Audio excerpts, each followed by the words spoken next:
Hi, welcome to RooSports. I'm Joey Ross. I'm here with my dad, Toby, and former OU tight end, Trent Ratterree, who will be joining us today, and we're so happy he's here. And, Yeah, Trent, thank you for being with us. Yeah, thanks for having me. I appreciate it. Yeah, it's good to be here. I don't get to talk football a whole lot, so it's good to get an opportunity to talk about my alma mater, the Sooners, and also talk about some of the teams that friends of mine and old coaches of mine are playing or coaching for now. So yeah. Thanks for having me. You're welcome. Yeah. It's hard. All right, so Joey, last week we had a winner on your challenge, on your game picks, and so this week's winner of the $20 gift card to Chick-fil-A is Matt Chatelain. So Matt, congratulations, and we'll be getting you that gift card to Chick-fil-A. That's the second time he's won this year. Wow. So, well, I have to give a shout out now to the Chatelains from Weatherford. I'm also from Weatherford, so went to school with Philip. We're in the same class. Matt was a little ahead of us, so I just have to say hey to the Chatelains and say, it's good to hear the name and see that people from Weatherford are still kind of holding it up, so to speak. Yeah. Absolutely. Okay, Joey. So let's recap Week 11. Okay, last week you went 5-5 in your picks. Not a very good pick. You had some potential upsets. You had one upset that actually did happen with Auburn And Georgia. Georgia. Beating Auburn. Georgia beating Auburn. And our guest, Paul Thompson, went 6-4 on his picks. But Joey, recap last week, chaos. Just utter chaos. It was just one of the most chaotic Saturdays of all time. I think so. But Clemson going down against Pittsburgh on a late field goal, and then same goes with Michigan and Iowa, and then Washington did not show up at home against USC. No. Jake Browning might have lost his Heisman because he did not play very well. Yeah, I mean he was a contender for the Heisman. Your thought on anything? I mean, yeah, it was a very chaotic Saturday, I would say. I mean, you have three of the top four teams losing. Yeah. I mean, that almost unprecedented, I would say.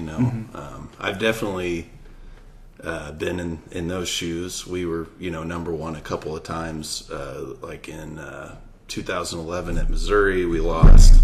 They pack out the stadium, yellow it out. And so I've been in those shoes, and I know what it feels like. But I don't know that maybe my memory's failing me, but I don't know that there's been a time where three of the top four teams lose on the same day. Yeah. That's pretty extreme, I thought. But. Yeah. And number 8 and 9 go down. True. And two of them are SEC teams, too. Yeah, that makes a big impact. A&M losing by 1 against Ole Miss, and then, Auburn again, who was basically, shut out by Georgia. I mean, the score was 13-7. Yeah. Wow. But it was just a defensive game there. And also, Virginia Tech goes down in the top 15. They lost to Georgia Tech. Georgia Tech. Yeah. So definitely, the college football playoff picture gets shaken up. So Joey, who had the most impressive win that you thought this week? What stood out to you? I might have to say Bama. Okay. Alabama. They're not. No one's beating them right now. Okay. Like, they're putting up 50 a game. They're shutting these teams out, like, literally, and they're unstoppable right now. They are. I don't think anyone can take them down. Trent, do you have anything? Do you have a team that looked impressive to you this weekend? I think Alabama is a clear number one for sure. I think that's a good point. I would say, maybe not the best win, but the best non-win. I think, my Hoosiers in Indiana, they fought hard, and they've played a couple games where it was extremely close. And I think if you look at their record, 5-5, I mean, it doesn't really tell the story of their season. Like they're better than 5-5, I think, so, and I think that, I think that they're someone that should be considered to be, an upset machine in the Big Ten, especially with higher ranked teams in the Big Ten now than there have been. So that's something I thought that has looked impressive to me for a couple weeks. And I think Iowa looks pretty good too. Absolutely. Yeah. I mean, this past week, 5 Big Ten teams in the top 10. That's true. Yeah, there was 5. Yeah. Yeah. When was the last time that happened? In the 90s? Some conference, early 2000s? Yeah. So it's something that, and I think, and I think OU, they're getting their feet under them, and I think they're looking a lot better. The defense looked a lot better this last week against Baylor, who's typically a high-powered offense. And and I think OU's offense has looked good since the start. Absolutely, and, and they've won some games for them, scored into the 60s. So I think that, and I'm probably biased on that. I love OU. I graduated from OU. But I think that they're really getting their feet under them. And ultimately, those 2 losses, they lost to 2 of the better teams in the country. I mean, Houston's pretty good. Ohio State, they're pretty good too. Yeah. So. All right. So, Joey, most disappointing loss. Okay, there was quite a bit of upsets, but any one loss that you think was just that really hurt them this year? I really think Washington. I mean, at home against USC, and they're literally the favorites doing that. I mean, they scored 13 points at home. And I mean, they didn't play well. Jake Browning did not have probably one of his worst games of the season. Right. He didn't show up, and the whole team didn't. Yeah. Did you have a team that you thought had a pretty bad loss this week? I mean, I'm just gonna have to echo what you said. Washington. That one seemed pretty. One of the more damaging losses. How did you feel about Michigan? Michigan, they played good. It was on the road against a pretty good team, Iowa, but I think they had no leadership. Like with Jabril Peppers, just no one. I don't think anyone led that Michigan team. That's kind of why they lost. Okay. And then Keith Duncan kicked the field goal and won it. Yeah. Yeah, I think what stood out to me as far as you saying Washington was Michigan goes down by Iowa because of a field goal kick. Yeah. Clemson goes down by Pitt because of a field goal kick. Yeah, and Washington just did not show up like you said. Their offense definitely had problems. I thought USC's defense just really stepped up to me. Just looking at the game. But that was just my take on it, Joey. And two of these top 4 teams were at home. That's a killer too. Like Clemson was at home. Clemson had a pretty good streak, streak at home. So I mean, they hadn't lost there in a long time. In a while, quite a bit. Yeah. And they got stopped on 4th and 1 too, at the end. That's why they lost. All right, so Joey, college football playoff scenarios. Potentially, we have 16 teams that could actually make the playoff. What do you see happening? What kind of? I can see who I think if Michigan beats Ohio State. Okay. I can see Ohio State not dropping far, and then if Michigan wins the Big Ten, and then let's say like Washington loses out, again, I think Ohio State can still get in there. You think 2 Big Ten? I think Big Ten teams could get into the playoffs. Yeah, I think Ohio State, Michigan could get in there. Man, that would be something else. Depending on what this game is going to be like. Yeah. Trent, anything to add there, man? I'm going to have to respectfully disagree. I think that I think if OU is to win out, I think a Big 12 team, even with 2 losses, but a Big 12 champion is almost an automatic into the playoffs. Yeah. And correct me if I'm wrong. Ohio State and Michigan have to play regular season, right? Yeah, they play. Okay. So yeah, one of them is going to be a 2-loss. I don't know. I just think that a 2-loss Big 12 champion would probably supersede, but maybe not. This is a year where the Big Ten is. We're looking at the records here. You got 3 in the same region in the same conference that are 6-1 here. But I don't know. Maybe it's my bias kicking in, but I'm thinking OU, should they win out and become undefeated in the conference, I think their losses to Ohio State and Houston aren't going to affect them that bad. And if they do win out, they're beating 2 top 10 teams, right? Which looks impressive. Yeah, that's true. Like this weekend against West Virginia. And then if OSU wins against TCU, they can get in the top 10, and then that'll look even more impressive. A pretty good matchup for Bedlam. So and then and I think that with the Pac-12, we're looking at them, and I'm not sure a 2-loss Pac-12 team I'm not sure that ranks the same. Yeah. And I hate to say that because with my we have some OU alums coaching at Washington State, Jarrell Jackson, and I hate to go against that. I hope the best for him, and that would be great to see. I think and Coach Leach going up there too. Yeah. So, I'm pulling for Washington State, but I'm thinking that probably a 2-loss Oklahoma looks probably better to the playoff committee. Okay. And I'm thinking probably a 1-loss Big Ten team, obviously Alabama, and then probably Louisville should they win out.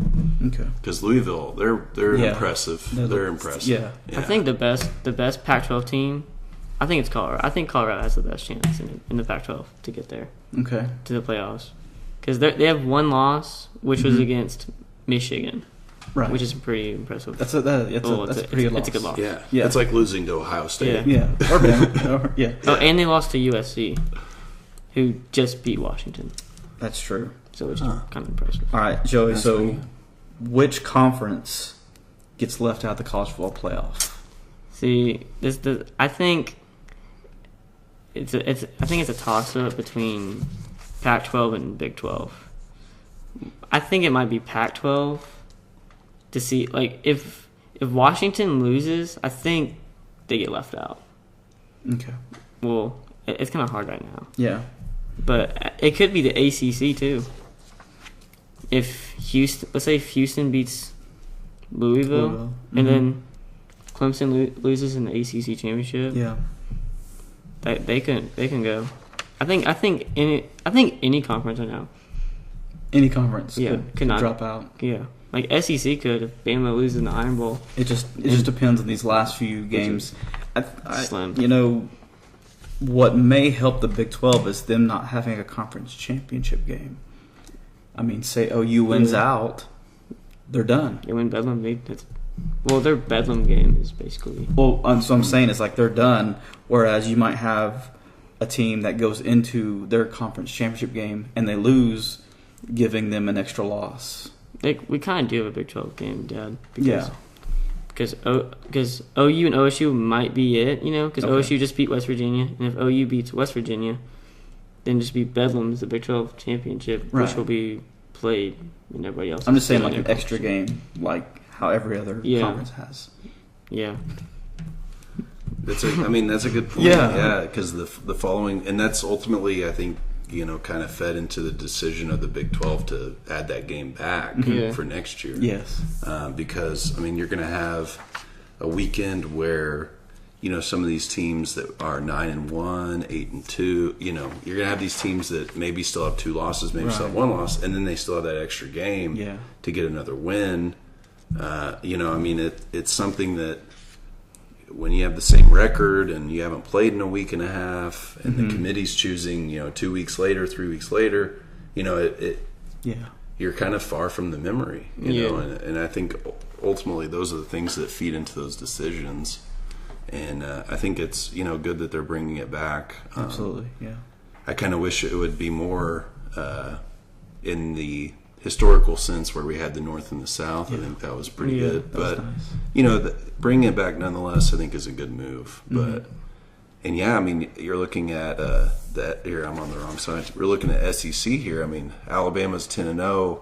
Even if they lose the SEC championship, do they still get in? Oh yeah, probably. Yeah.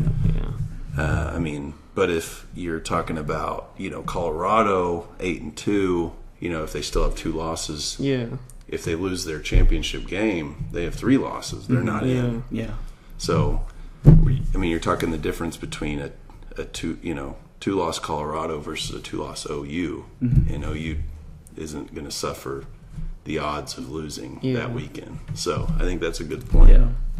And I wanted to mention this, might not have to do with anything, but next year, OU's got basically the same team. Yeah. The offense is the same, and then the defense is going to have more experience. Yeah. Yeah. So I think they're going to be way more better. What do you think about the talk about Mixon and leaving, there's some talk about some of the guys leaving early, right? Yeah. What do you think about that? I don't think they'll leave. I think he might stay another year. Yeah. I think he might stay to his junior. I think his junior year. After his junior year, I think he'll leave. Okay. And I think Perrine will stay for his senior year, and then Westbrook stays. This is a young team. Yeah. Very young team.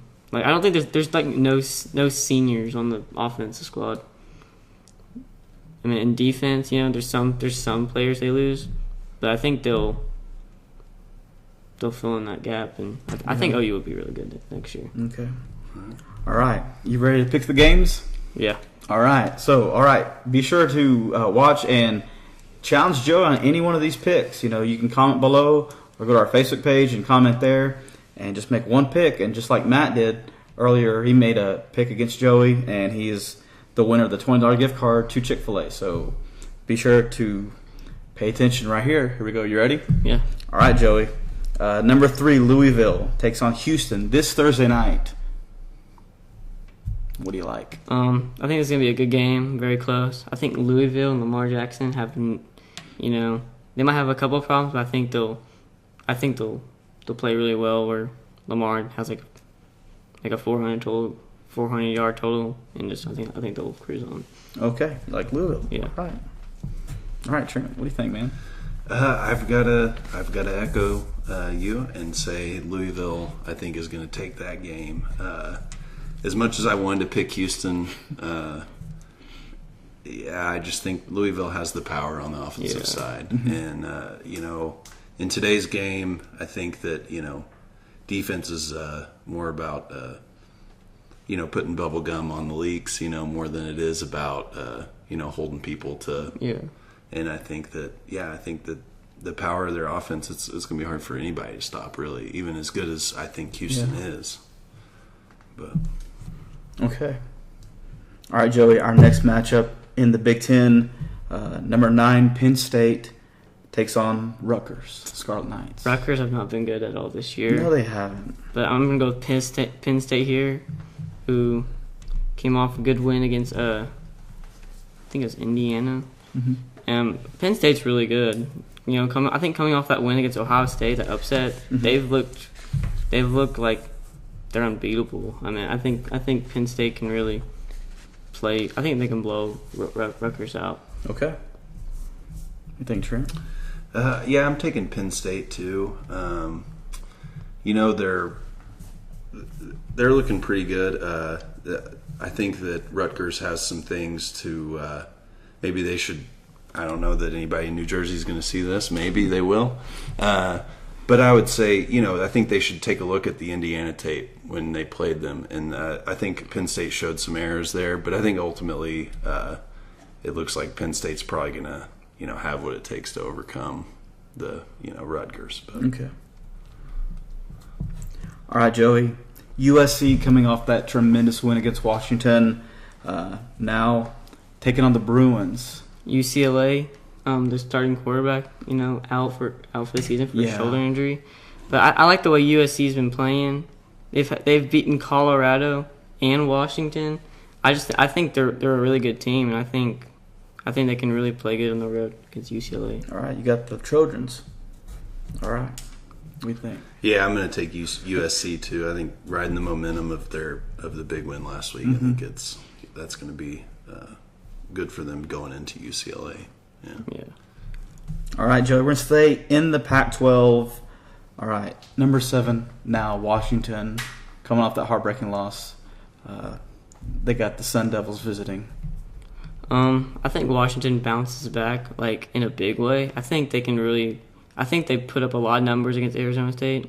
I think they win big at home. All right. I'm gonna have to agree with everything you just said. Yeah, I'm keeping it boring, I guess. No. I think that we may.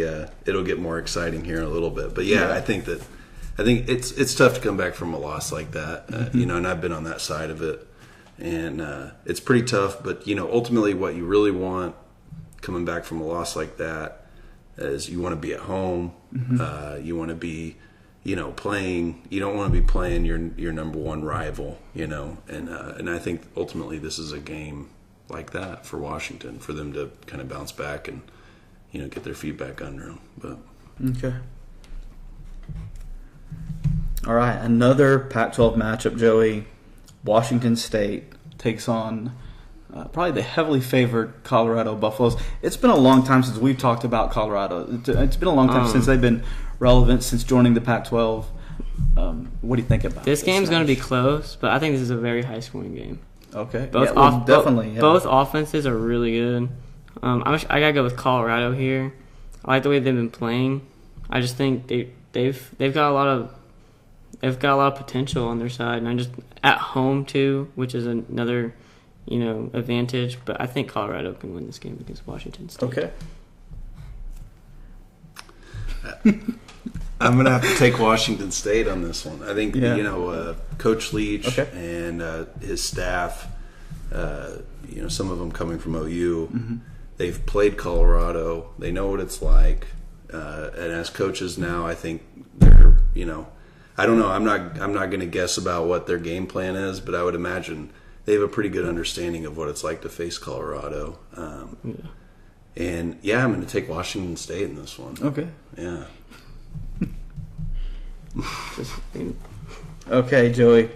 ACC matchup, Clemson, of course, coming off that heartbreaking loss to Pitt, now takes on Wake Forest. Wake Forest has got a very underrated defense. They just let Louisville score a lot of points in the fourth quarter because Louisville had Lamar Jackson. But I like Wake Forest. I think it's going to be a close game, but I got Clemson in this one. I think they bounce back, but I just think it's going to be close, though.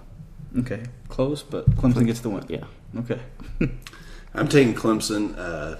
I know Brent Venables, and I think that anybody listening to this understands that statement. Yeah. And I think that anybody who's played for him or played for a team where he was on staff, they know what Coach Venables is like the week after a loss, and I think that Clemson takes it decisively.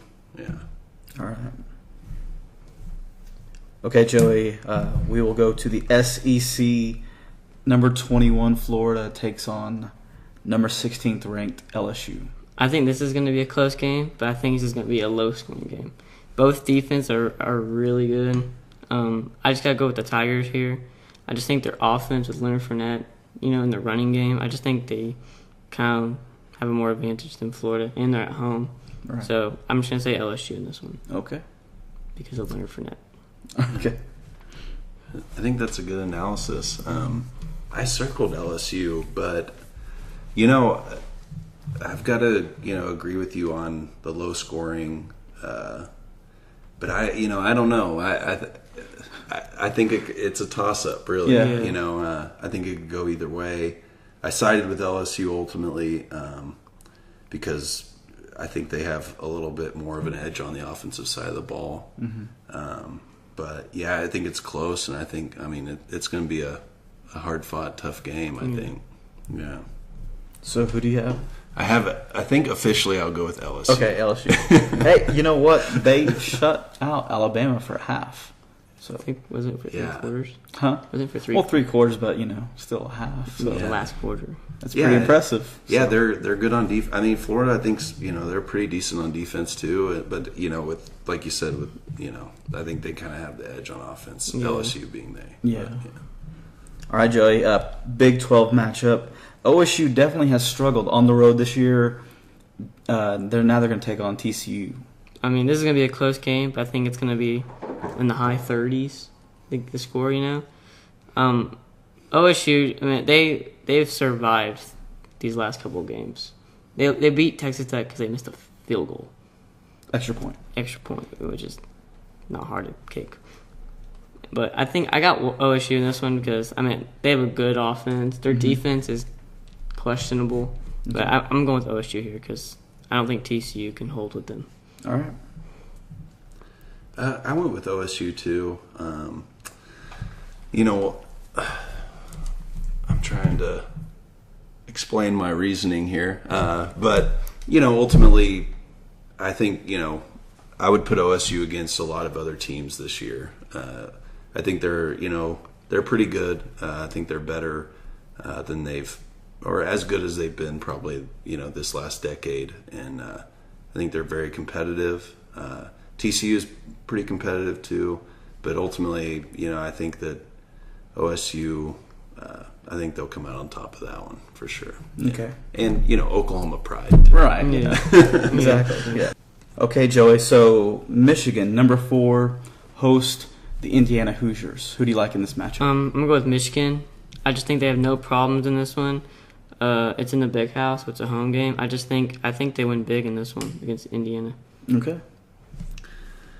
I'm yet again going to have to respectfully disagree. I think, I think Indiana, they've been very competitive. Like I said before, they're 5-5. It doesn't really tell the true story of Indiana's season. Yeah. A lot of their games have been very close fought.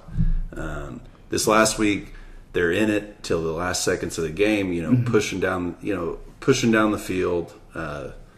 In the 2-minute drill, and freak accident, quarterback takes an off shot, fumbles it, and then all of a sudden, they're scoring, and it looks like they got kind of drilled, and ultimately, I think that's not fair. I think that Indiana, they're a lot better than their 5-5 tells us, and I think it's going to be a competitive game. I think Michigan's going to have a hard time, and coming off a tough loss from last week, I think it's definitely not an opponent you really want to face after a situation like that. Yeah. Okay. And Joey, our final matchup this week, a top 10 matchup. West Virginia, number 10, will host the Oklahoma Sooners. Now, the last 2 times that these teams have met, it's been a shootout. I think the defense kind of takes care of... In Morgantown? In Morgantown, too. I mean... That's what I meant. I'm sorry. Yeah, both times that they met in Morgantown, it's been a shootout. This is going to be a high-scoring game, like 40s, maybe 50s. Maybe 50s. Because both defenses, have not been well this year, Okay. But I think I've got OU in this one just because their defense looked really good against Baylor, and their offense just looks just unstoppable because they have so many guys that can just play. I got OU in this one though. I think it's gonna be close. But a high-scoring game, like in the 40s. Okay. I've got to agree. I got OU winning. I think it's going to be competitive. I think however many they score, it's going to be close, within a touchdown or 10 points. Within 2 scores. I don't know. I kind of look to see Oklahoma come out and make a statement this week on the defensive side of the ball. I think that they've received a lot of criticism from fans and alumni alike, and I look to see the defense and the coaching staff to embrace that in their competitive nature and to come out and really make a statement and say, no, look, we're for real. We have 2 losses. They lost to 2 pretty good teams. Yeah. And I look to see the coaching staff and the players to come out and make that statement and show in these last couple games that they're ready, and they're ready to be thrown into the mix, and I think they are. I think on the offensive side of the ball, they have some pretty impressive athletes that work really hard.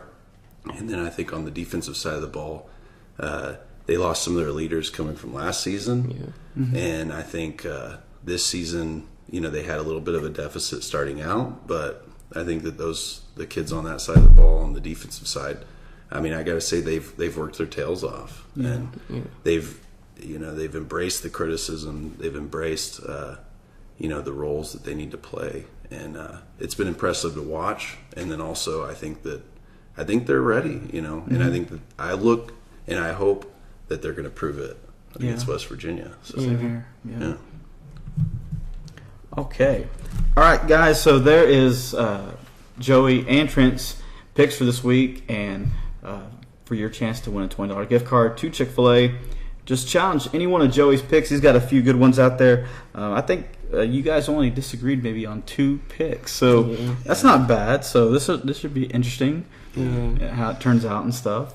So just comment below, or you can go to our Facebook page and make a challenge there.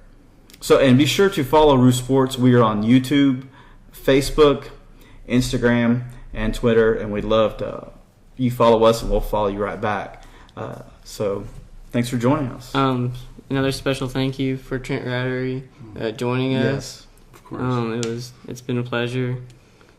Yeah, I really appreciate y'all asking me to come out. It's been great to meet y'all. I really had a good time, talking with you guys, and kind of catching up on some of the, what are to me the old memories of, playing at OU. And it really is just I really appreciate y'all recognizing my time at OU and asking me to come here and talk about football, because honestly, it's great. I really appreciate things like this. So thank you. Yeah. All right. I'm Joey Ross. I'm Toby Ross. And I'm Trent Ratterree. And this has been RooSports.